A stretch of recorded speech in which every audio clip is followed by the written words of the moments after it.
తల్లిదండ్రులకు ఒక సూచన. స్త్రీని ప్రకృతితో పోల్చారు. స్త్రీ పురుషులిద్దరూ సమానమే.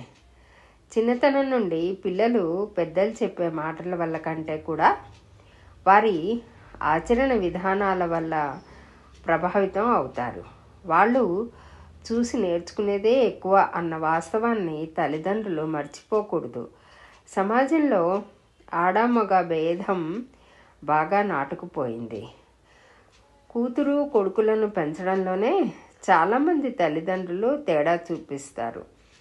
అక్క తమ్ముడు లేదా అన్నా చెల్లెళ్ళ మధ్య ఏదైనా గొడవ వస్తే ఆడపిల్లవి మగపిల్లవాడితో నీకేంటే అని గదమాయించి కూతుర్ని కట్టడి చేసే తల్లిదండ్రులు కొడుకు చిన్నప్పటి నుండి ఆ ఇంటి హక్కుదారుడిగా భావిస్తూ అక్కా చెల్లెళ్ళ మీద పెత్తనం లేదా అధికారం చూపిస్తున్నా చూసి చూడనట్లుగా ఉంటారు.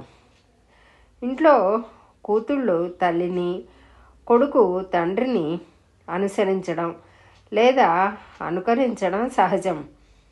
తల్లి నైతిక విలువలు పాటిస్తూ బాధ్యతగా మసులుకుంటే కూతురు అలాగే ఉంటుంది.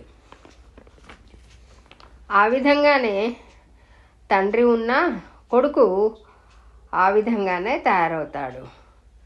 ఇంట్లో తండ్రి తన తల్లి, చెల్లి, కూతుళ్ళ పట్లే కాకుండా ఇంటికి వచ్చే బంధువుల్లో ఆడవారి పట్ల గౌరవంగా మసులుకుంటే కొడుకు కూడా ఆడవారి పట్ల గౌరవభావంతో మెలగడం సహజంగా జరుగుతుంది. తల్లిదండ్రులు కూతుళ్ళ విషయంలో ఎన్ని కట్టుబాట్లు ఏర్పరుస్తారో కొడుకుల విషయంలో కూడా గమనించి సరి అయిన దిశానిర్దేశం చేయాలి.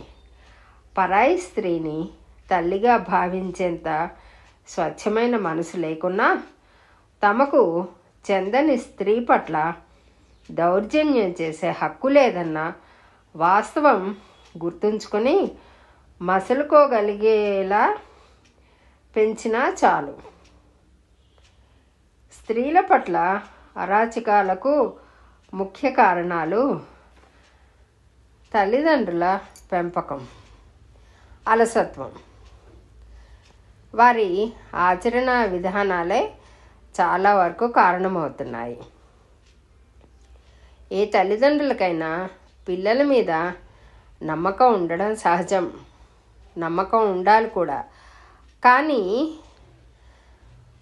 వారి శారీరక ఆరోగ్యాల మీదే కాకుండా మానసిక స్థితి పట్ల కూడా దృష్టి పెట్టాలి. వారి ఆలోచనలు ఎలా ఉన్నా ఎటు వెళుతున్నాయో గమనిస్తూ ప్రారంభంలోనే వాటికి ఆనకట్ట వేసి సరైన మార్గంలో నడిపించాలి.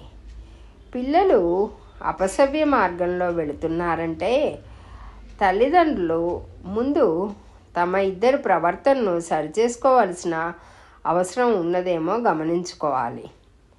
చిన్నతనంలోనే తండ్రిని కోల్పోయి ఎక్కువగా తల్లి పెంపకంలో పెరిగే మగపిల్లవాడికి సరి అయిన తండ్రి పెంపకంలో పెరిగిన పిల్లవాడికి తేడా ఉంటుంది. ఎవరికైనా సరి అయిన దిశానిర్దేశం అవసరం. మొక్కై వంగనిది మానై వంగుతుందా అన్న సామెత పిల్లల పెంపకానికి కూడా వర్తిస్తుంది. పిల్లలు ఎక్కువగా పాఠశాలల్లో ఉంటారు కాబట్టి ప్రతి పాఠశాలలోనూ మంచి మానసిక నిపుణులు ఉండడం చాలా మంచిది. దానివల్ల పిల్లలు చదువు పూర్తయ్యే నాటికి మానసిక పరిపక్వతతో ఎదుగుతారు. ఇలా పెరిగిన వారు సమాజంలో శాంతి భద్రతల్లో భాగస్వాములే అవుతారు తప్ప వినాశనకారులుగా మిగిలిపోరు.